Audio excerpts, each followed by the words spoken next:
আমার গরুর গাড়িতে বউ সাজিয়ে তুত্তুর তুত্তুর তুত্তুর তুষানায় বাজিয়ে আরে যাব তোমায় শ্বশুর বাড়ি নিয়ে, আরে যাব তোমায় শ্বশুর বাড়ি নিয়ে।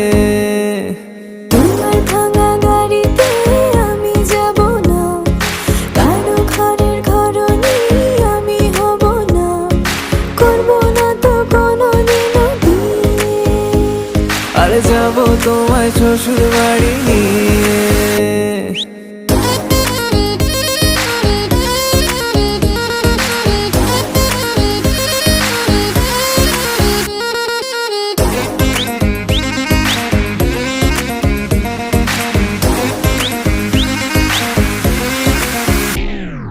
কেন বোঝো না তুমি আমার ইশারা?